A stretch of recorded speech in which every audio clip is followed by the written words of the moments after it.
아멘.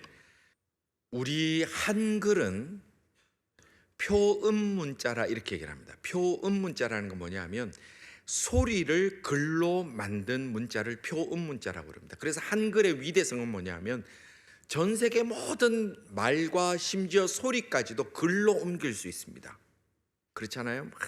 무슨 소리든 글로 다 만들 수 있습니다. 그러나 한자라는 것은 상형 문자라 그렇게 이름합니다. 그건 뭐냐면 어떤 모양을 가지고 글자를 만들었습니다. 그래서 내천자를 보면 강이 흐르는 모습이 있으니까 내천자고, 외 산자를 보면 산 모양으로 그림이 글자가 이루어졌기 때문에 그걸 상형 문자라고 합니다. 그러면 이 한자에서 효도할 효자, 효도 효자는 어떻게 되어 있느냐 보면 굉장히 의미 있는 모양을 가지고 있습니다. 효자를 한번 보시게 되면 이렇게 기록되어 있습니다. 이게 아들 자자가 아들이 늙을 노자, 노인 노자를 등에 업고 있는 거예요. 그러니까 아들이 늙은 부모를 등에 업고 있는 게 무슨 뜻입니까? 효도 효자, 이런 모양이라는 거예요. 그래서 아들이 등에 업고 있죠. 효도라는 것에 대해서 이미 수천 년 전에 글자를 만드는 사람이 효도가 뭐냐라고 글자를 정할 때에 자녀가 부모를 등에 업고 있는, 나이가 드신 부모를 등에 업고 복양하는 것을 효도라는 글자로 이미 만들었습니다. 그래서 이 효도라는 것은 모든 인간이 가지고 있는 가장 보편적인 기본 심성이고 인간이 갖춰야 될 가장 기본 중에 기본이 바로 효도라는 것입니다. 그래서 우리 조상들은 이 효를 얼마나 중요하게 생각했냐면 충성보다 더 중요하게 생각했습니다. 그래서 신하가 임금에게 우리 부모님을 복양하기 위해서 제가 사직하고 낙향하겠습니다. 그러면 임금님도 못 말립니다. 네가 나라를 충성해야 되니까 부모를 버려라, 그렇게도 못했어요. 그러면 허락을 해야 됩니다. 그만큼 충성보다도 우선되는 게 효도라는 것이 우리 조상들의 마음인데, 그러면 성경에서 말씀하시는 그리스도인들이 지켜야 할 효의 근본은 무엇이고 하나님은 우리에게 효에 대해서 무엇이라 말씀하셨는지를 우리는 말씀을 통해서 볼 수가 있습니다. 오늘 읽은 본문은 이 효에 대해서, 그리스도인들의 효, 하나님을 믿는 사람들의 효, 하나님이 우리에게 말씀하시는 효에 대해서 굉장히 짧고 강력하고 그리고 아주 임팩트 있게 명령으로 하고 계시는데, 오늘 본문을 우리가 또 한 번만 다 같이 읽기를 원합니다. 우리 다 같이 읽겠습니다. 너는 내 하나님 여호와께서 명령한 대로 내 부모를 공경하라. 그리하면 내 하나님 여호와가 내게 준 땅에서 내 생명이 길고 복을 누리리라. 아멘. 지금 이게 뭐 했다고? 명령한 대로 부모를 공경하라고 그랬습니다. 지금 이 신명기 5장에는 무슨 내용이냐면 십계명이 이제 나오고 있는 내용입니다. 여러분, 십계명이 뭡니까? 십계명이라는 것은 400년, 조선 왕조가 500년이니까 그 길이를 우리가 가늠해 볼 수 있습니다. 400년간 이집트에서 노예 생활을 하던 이스라엘 백성들, 우리로 말하면 400년간 어렵고 힘든 이민 생활에 지쳐 있는 우리들에게, 그 이스라엘 백성들에게 하나님께서 이집트에서 도망 나오도록, 탈출하도록, 출애굽하도록 모세를 리더로 세워서 출애굽의 역사를 이루신 후에 이제 새 나라 새 땅의 젊은이들에게 다음 세대를 만들어 가야 될 그 이스라엘 백성들에게 잊고 있던 하나님의 마음, 그들이 까맣게 잊어버렸던 하나님의 생각을 축약하고 요약하고 핵심을 정리하여 10가지로 명령한 것이 십계명이라는 겁니다. 그걸 10가지를 요약한 겁니다. 그게 십계명입니다. 그 십계명 내용을 보면 1계명에서 4계명까지는 하나님과 인간의 관계를 얘기를 합니다. 나 외에 다른 신을 두지 말라, 우상을 만들지 말라, 하나님과 인간에 관한 얘기고, 그리고 5계명에서부터 10계명까지 이 6개는 인간과 인간이 어떻게 살아야 되는가에 대한 하나님의 생각과 하나님의 마음과 하나님의 원칙을 명령하고 있습니다. 그러면 1에서 4계명, 4계명까지 제일 중요한 계명은 당연히 몇 계명일까요? 1계명이겠죠. 그 중요한 것들에서는. 그러면 5계명에서 10계명까지 중에 제일 중요한 게 뭘까요?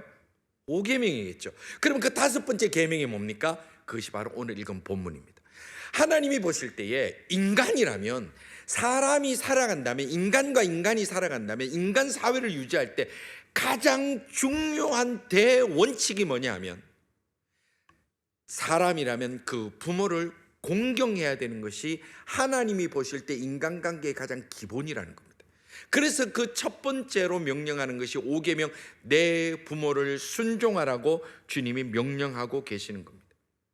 그래서 이 유대인들은 히브리어로 이 10계명을 짧게 단어로 해놨는데, 이 단어에 보면 이 내 부모를 공경하라는 게 카베트 에트라고 합니다. 카베트 에트라고 하는데, 이 카베트란 이 단어 뜻이 뭐냐면 무겁다, 중요하다 이 뜻이에요.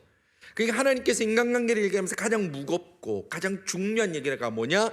네 부모를 공경하라는 거예요. 이게 하나님의 말씀이에요.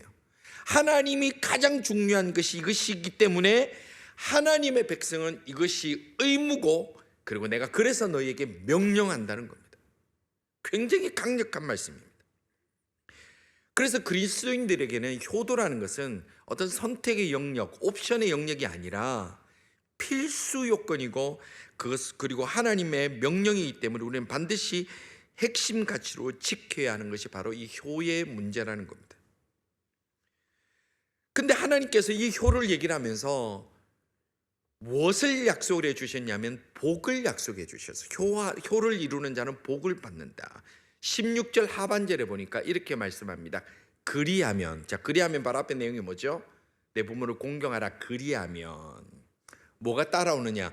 내 하나님 여호와가 내게 준 이 땅에서 네가 생명이 길고 복을 누리게 될 것이다. 이것이 하나님의 복의 약속입니다. 효를 최선을 다해 행하는 자에게 이런 복이 현실로 이루어지는 은혜를 누릴 수 있기를 주님의 이름으로 축원합니다. 지금 복을 포기했습니까? 효를 포기했습니까? 아멘 안 하는 분들 뭘 포기한 겁니까? 이거 복이 우리에게 있어야 돼요. 하나님이 이것을 약속하고 있어요. 자, 그런데 하나님이 효를 얼마나 중요하게 생각하고 있는가를 우리가 한 번 더 반증해서 볼 수 있는 것이 있습니다. 굉장히 중요하게 여기는 겁니다. 자, 그 이유가 뭐냐면, 자, 1에서 10계명 여러분들 다 아시죠? 1에서 10가지 계명은 전부 다 명령입니다. 내 하나님을 섬기라, 섬기라, 섬기라, 하지 마라, 하지 마라, 하지 마라. 그리고 끝나요. 다른 부가적인 말씀이 없어요. 근데 유일하게 이 9개, 나머지 9개 계명은 그냥 명령으로 끝나요. 유일하게 이 5계명에만 이 복을 약속하고 있다는 거예요. 자, 이것은 무엇을 얘기를 할까요? 첫째는 하나님이 이것을 너무나 강조하고 중요하다고 여기시는 거고, 두 번째는 사람들이 잘 안 한다라는 얘기예요. 뒤에 보십시오. 살인하지 말라, 도둑질하지 말라. 그거는 웬만하면 안 해요. 여러분들 살인 안 하시잖아요. 이 무서운 분위기가 뭐죠? 도둑질 안 하지 않으세요? 그거는 그렇게 얘기하지 않아도 사람들 그건 지켜요. 근데 왜 이 부모를 공경하라는 얘기에만 하나님께서 이거를 상품을 걸어 놓으신 거예요. 상금을 걸어 놓으신 거예요. 왜? 잘 안 하니까. 잘 안 하니까. 젊은이들 보면 그런 얘기 쉽게 해요. 아유, 엄마랑 싸웠다. 그게 가능한 단어입니까? 그냥 엄마하고 좀 생각이 달랐대지. 그게 가능한 단어냐고요. 그 단어가 가능하냐고요. 그것은 철저하게 비신앙적인 용어예요. 그냥 엄마하고 좀 다퉜다. 이거 엄마하고 내가 이해를 못했다. 아니면 엄마한테 혼났다. 그게 맞죠. 그렇게 얘기하는 건 비신앙적인 용어입니다. 이건 여러분들 젊은이들 특별히 기억하십시오. 내 부모를 공경하라. 내 부모를 중요하게 여기라. 내가 이렇게 하는 사에게 복을 주겠다. 이 땅에서 생명이 이걸 잘 되게 하겠다. 하나님이 다른 복을 하나도 얘기를 안 했어요. 직계로 다른 건 얘기 없는데 여기만 그렇게 말씀하고 있다라는 거예요. 요즘 시대가 다르고 세월이 지나면서 하나 특징이 뭐냐면 부모님과 자녀들이 점점 분리되어 간다는 거예요. 우리 어제도 새벽기도 끝나고 우리 장로님하고 이제 목사님들 앉아서 그 얘기를 했죠. 그래서 제일 불쌍한 세대가 우리 장로님 세대다. 왜냐하면 장로님 세대는 위에 부모님들을 모시고 다 섬기는데 그 밑으로는 대접을 못 받고 기도도 못 한다. 그래서 저희들은 조금 이제 떨어졌으니까 또 조금 달라요. 점점점 시간이 가면 분리돼요. 심지어 요즘은 특히 복지국가의 특징이 뭐냐, 복지제도가 잘 되는 특징이 뭐냐, 부모의 부양의 문제는 국가가 책임진다고 생각하는 거예요. 그러니까 젊은이들 어떻게 하냐면 나라가 책임지니까, 우리 김정순 집사님이 자주 쓰시는 말씀으로 오타와 아들이 도와주니까, 그러니까 처음에는 오타와 아들, 그래서 속으로 오타와에 아드님이 계시는 거예요. 오타와 아들 도와주는. 그러니까 젊은이 점점 나는 오타와가 도와주니까 이렇게 빠지는 것이 복지국가를 살아가는 사람들의 더더욱 두드러진 특징이에요. 내가 안 해도 되니까. 그래서 어떤 이들은 내 부모를 공경하라, 이 글자를 잘못 읽어가지고 뭐라 그러냐면 내 부모를 공격하라 이러고, 툭하면 부모하고 막 공격하고 뭐 하고. 여러분들 지금도요, 부모님을 여행 가서 버리고 오고 폭행하는 일이 지금도 굉장히 많습니다. 특별히 이제 연세가 많이 드는 시대, 오래 사시는 시대가 되니까 어른들의 어떤 질병들이 많이 생기니까 여행 가족 모시고 가서 버리고 오는 일들이 뉴스에 종종 나옵니다. 근데 그게 왜 크게 보도되지 않는 줄 아십니까? 너무 많아서 그래요. 너무 흔해서 그래요. 부모 내몰라라 그래서 부모가 늦게 발견되는 일들이 지금도 너무 많습니다. 그래서 제가 한번 찾아봤어요. 제가 뭐 캐나다 법은 잘 몰라서 좀 부끄럽긴 합니다만 한국의 형법을 제가 찾아봤더니 존속 중유기죄라는 게 있어요. 존속 중유기죄. 그러니까 이거 자기 존속에 대한 범죄를 하는 건데 최근에 벌금형이 삭제됐어요. 벌금형이. 왜냐하면 돈으로 해결하니까 내가 잘못하고 그냥 내 돈으로 벌금 내면 되니까. 근데 이게 벌금형이 삭제되고 징역형만 남아있는데 징역형의 상한 제한을 폐지했대요. 그러니까 언제까지도 없어요. 그냥 끝까지 하고 그다음에 하한제를 설정했다는 겁니다. 요거 밑으로는 벌 못 주도록. 그러니까 최소한 존속 중유기죄는 이 정도는 징역 살아야 된다라고 형법 개정을 한다. 그런 거를 제가 찾아봤습니다. 자, 그러면 형법이 그렇습니다. 그러면 지금 하나님께서 복을 얘기를 하셨는데 그러면 하나님께서 그러면 자녀들이 부모님 앞에 효도하지 아니하고 부모님을 유기하고 부모님을 괴롭게 했을 때, 여러분 성경에도 여러 군데가 나옵니다만 하나님의 형벌은 무엇일까? 하나님이 정하신 형벌은 무엇일까? 성경에 분명하게 기록되어 있습니다. 신명기 27장 16절에 보니까 그의 부모를 경홀히 여기는 자는 저주를 받을 것이라 할 것이요 모든 백성은 아멘할지니라. 경홀히 여긴다, 가볍게 여긴다, 우습게 여긴다, 업신 여기는 사람은 뭐라고 했습니까? 형벌이 뭡니까? 하나님이 그를 저주하겠다 그랬어요. 그리고 이게 너무 무섭잖아요. 하나님이 저주하겠다는 다음에 하나님이 뭐라고 말씀하셨냐면 백성들에게 아멘 해라고 하는 거예요. 아멘 하라는 건 뭡니까? 도장 찍으라는 거예요. 너 이거 확인해라는 거예요. 너 이거 도망 못 가. 여기서 다른 핑계 못 대니까 아멘 하라고 하는 거예요. 다른 말씀에도 보면 내 부모를 치는 자에게 돌로 쳐 죽이라고 돼 있어요. 왜 성경이 부모에 관한 부분은 이렇게 강력하게 얘기를 하고 있을까? 왜 부모를 공경하는 것에 대해서 아멘으로 서약해라고 하느냐? 그냥 그렇게 알아들으라가 아니라 모든 백성은 아멘 할지니라 명령하고 있습니다. 부담스러운 얘기를 하나 드리겠습니다. 부모님이 살아계신 분들, 부모님이 주님 앞에 갈 때까지 효도 다하고 하나님의 명령을 지킬 것을 아멘 하시기를 간절히 바랍니다. 아멘 한 사람 잘 기억하는데 내가 아멘 했습니다. 아멘 했습니다. 되게 중요한 얘기. 여러분들 성경에 보면 하나님이 저주라는 단어를 그렇게 잘 쓰지 않으십니다. 근데 성경에 저주라는 단어가 쓸 때는 거의 하나의 맥락이 있는데 그것은 뭐냐면 하나님 앞에 범죄했을 때, 하나님을 대항했을 때 하나님은 저주라는 단어를 씁니다. 그런데 오늘 이 본문에 보니까 27장 16절에 보니까 하나님이 저주란 단어를 사용하시면서 부모에 대해서 얘기를 하고 있어요. 이게 무슨 얘기죠? 하나님께서는 부모를 공경하는 것과 하나님을 섬기는 것을 비슷하게 보시는 거예요. 그만큼 중요하게 보신다는 겁니다. 그만큼 중요하게 보시는. 그래서 저주라는 단어를 사용하시는 거예요. 여러분들 사람의 저주도 참 무섭죠. 사람이 저주도 무서워요. 특히 지푸라기로 인형을 만들어서 바늘로 막 찌르는 거, 이거는 뭐 우리 전통도 있지만 서양에도 있어요. 서양에 똑같이 그런 주술을 하면서 막 그런 게 있어요. 부두교, 특히 아프리카 부두교가 심해요. 그런 지푸라기 만들어서 막 저주하면서 찌르고 그런 게 있어요. 그런 거에도 사람이 참 힘들고 괴로워요.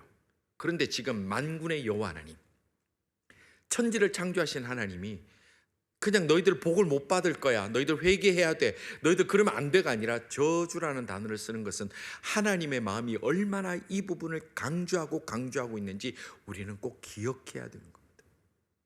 우리 부모가 다 우리의 마음에 맞지는 않을 수 있습니다. 다 이해가 되지 않습니다. 다 옳은 것 또한 아닙니다. 그것 또한 맞습니다. 그럼에도 불구하고 우리가 공경하고 존중하고 무겁게 여기는 마음으로 대하는 것과 가볍게 업신여기며 대하는 것은 전혀 다른 반응으로 우리가 볼 수 있다는 겁니다. 이것이 왜 인간의 기본이냐?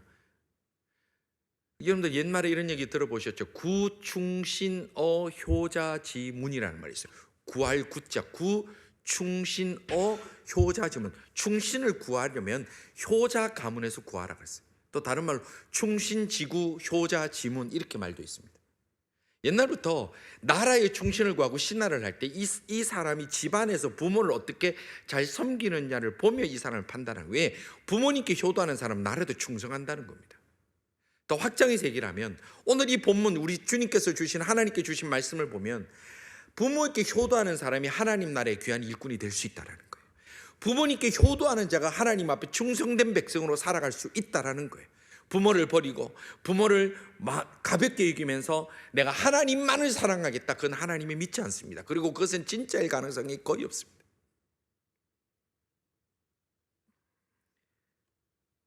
그리고 부모 되신 여러분들, 우리들 오늘 꽃 아까 받고 손 드신 분들, 하나님의 마음으로 자녀들에게 효도를 가르칠 수 있는 부모님들이 되기를 바랍니다. 내가 하나님의 마음이 이걸 알았으면 이거를 자녀들에게 효를 명령할 수 있어야 됩니다. 가르쳐야 됩니다. 명령해야 됩니다. 그래서 중요합니다. 그 아들이 나이가 어찌됐든 어떤 상황이든 그것을 명령할 권한이 그리고 의무가 부모들에게 있습니다. 미국의 제43대 대통령이 조지 부시입니다. 아버지 부시가 있고 이제 아들 부시가 있죠. 조지 부시가 대통령 재임 중에 있었던 일에 대한 글을 제가 읽으면서 감동받은 게 있어요. 이 아들 부시가 재임 중에 아버지 집에 이제 방문을 한 거예요. 그래서 거기서 잠을 자고 아침에 6시쯤 이제 일어난다고 하는데 일찍 일어나서 내려와서 커피를 먹으면서 이제 부모님하고 얘기를 하다가 그 테이블 위에 발을 이렇게 탁 올린 거예요. 여러분들 우리 그 미국 사람들 이렇게 테이블 위에 발 올리는 거 별로 뭐 그렇게 뭐 예사롭게 보이잖아요. 이렇게 발을 딱 올려. 그랬더니 그 부시 대통령의 어머니 되는 바바라 부시, 그 미국인의 뭐 어머니 표상이 이렇게 해서 예전에 장례식 할 때 신문에도 많이 났는데 그 바바라 부시가 당장 발레라고 막 소리를 지르는 거예요. 그랬더니 그 아버지 부시가 보고 있다가 아이 뭐 그래 그래도 대통령 아들이 대통령인데 뭐 이 정도 가지고 그럴 수 있냐. 그랬더니 그 어머니 바바라 부시가 한 얘기, 아무리 대통령이라도 그렇지요, 아들이 어머니의 테이블 위에 발을 올리는 것은 절대 안 됩니다 라고 야단쳤다는 거예요. 그리고 나서 그 얘기를 듣고 아들 부시가 얼른 발을 내렸다는 글이 있습니다. 제가 그걸 보고 감동을 받았어요. 뭐 이게 왜 감동을 받을까? 다른 게 아니라 아들이 대통령일지라도 아들이 부모 앞에 잘못하는 것을 야단칠 수 있는 바바라 부시가 정말로 대단한 사람이고, 그리고 아들 부시는 대통령으로서가 아니라 아들로서 그 어머니의 말씀 앞에 즉각 순종하는 것이 너무나 귀한 스토리로 제게 다가왔기 때문에 그렇습니다. 만약 오늘 우리들이 자녀들에게 효를 바로 얘기하지 못하고 효도를 명령하지 못하고 하나님의 말씀을 명령하지 못한다면 결국 우리 자녀들은 하나님이 기뻐하시는 길로 가지 못하게 되는 겁니다. 효도하라고 해야 됩니다. 우리 한국 부모님들이 제가 볼 때 참 잘못하시는 것이 있습니다. 아이고 나는 괜찮아, 니들만 잘 살면 되지, 우리 신경 쓰지 마. 여러분들 그것은 굉장히 비성경적인 교육입니다. 왜 그럽니까? 하나님이 신경 쓰라고 했는데, 하나님 그래야 복 받는다고 하는데 부모 너무 신경 쓰면 니들 잘 살면 돼. 아니에요. 자녀들에게 효도하라. 그리고 나서 그 아들이 효도할 때 잘했다, 하나님이 기뻐하실 거다, 나 하나님 복 받을 거다, 난 그렇게 믿는다. 그것이 옳은 그리스도인 부모의 자세라는 겁니다. 아이 괜찮아, 뭐 니들 뭐 하지, 뭐 니 바쁜데, 바쁘니까 와서 부모님 앞에 감사합니다로 표현하는 것이 그것이 옳다는 거예요. 이렇게 가르쳤는데 순종하느냐 안 하느냐, 그것은 자녀들 목이죠. 자녀들은 너 안 하겠다고 하면 그걸 어떻게 하겠습니까? 그건 이미 잘못 키운 것이고 그건 자녀들이 하나님 앞에 복 못 받는 거죠. 그러나 바른 것을 가르치는 것은 하나님을 믿는 부모의 의무라는 것을 우리는 꼭 기억해야 됩니다.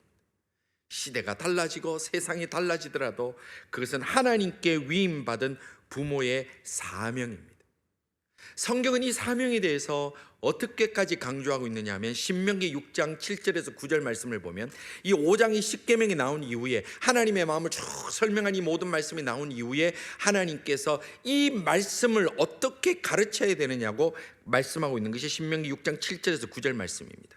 제가 읽어드리면 내 자녀에게 부지런히 가르치며 집에 앉았을 때든지 길을 갈 때든지 누워 있을 때든지 일어날 때든지, 그럼 언제란 얘기예요? 24시간 시도 때도 없을 때란 얘기예요. 일어날 때든지 이 말씀을 강론할 것이며 너는 또 그것을 내 손목의 기호로 삼으며 내 미간에 붙여 표로 삼고 내 집 문설주와 바깥문에 기록할지니라. 아멘. 이게 지금 어떤 목사에게 랍비에게만 주시는 말씀이 아니라 부모님들에게 주시는 거예요.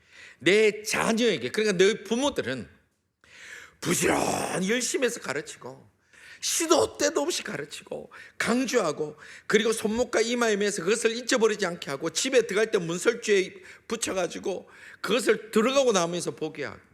여러분들 실제로 여러분들 유대인들 가게나 집에 보면 그 입구에 보면 조그마한 쇠로 된 이거 붙어 있어요. 그러면서 들어가면서 하고 입 맞추고 들어가, 나올 때 입 맞추고 들어가고.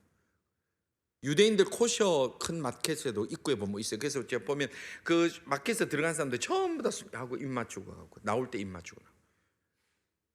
그래서 제가 코로나 때 어찌 하냐 봤더니 코로나 때는 겁나는지 잘 안 하더라고요.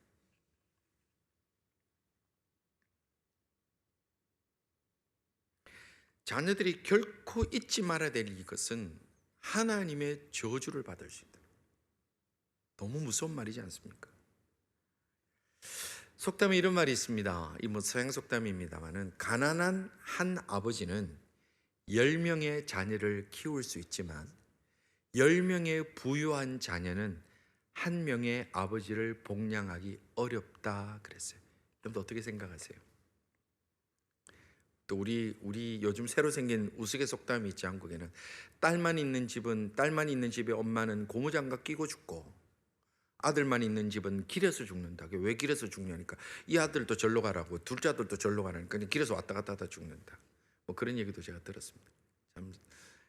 참 우푼이라 그러죠. 웃기고 슬픈 이야기라고.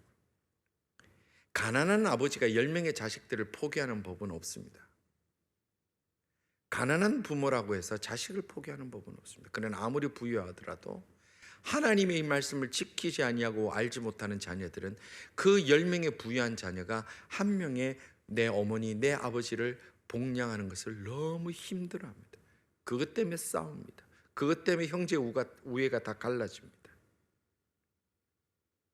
그렇기 때문에 부모님 된 우리들은, 그리고 할아버지, 할머니 된 우리들은 우리의 자녀들이 어릴 때부터 그리고 나이가 들어서도 부모를 공경하고 효도하는 것이 하나님의 명령임을 가르치고 또 가르쳐서 자녀들이 반드시 배우도록 해야 될 의무가 있음을 꼭 기억하시기를 간절히 바랍니다. 자녀들에게 많은 재물 물려주는 것 좋지요. 예.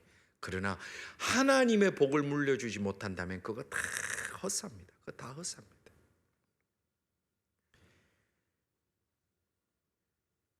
자녀들도 그렇습니다. 부모님을 공경하고 섬길 때는 안 하고 있다가, 특히 우리 옛날에 한국 분들 보면 꼭 부모님 돌아가시고 나면 그때 제사 지낸다고 없는 거 있는 거 다 끌어가지고 제사 지낸다고 지내는 거. 그 중국의 노나라에 증자라는 철학자가 있었습니다. 중국 노나라의 증자. 그 철학자 있는 얘기 중에 부모가 죽은 후에 황소 한 마리보다 살아계실 때 닭 한 마리가 훨씬 좋다고 그랬어요. 돌아가신 다음에 황소 잡아가지고 울고불고 제사 지내고 죄를 지내는 거, 그 무슨 의미가 있습니까? 살아계실 때 치킨 하나 시켜드리는 게 훨씬 낫다는 얘기예요.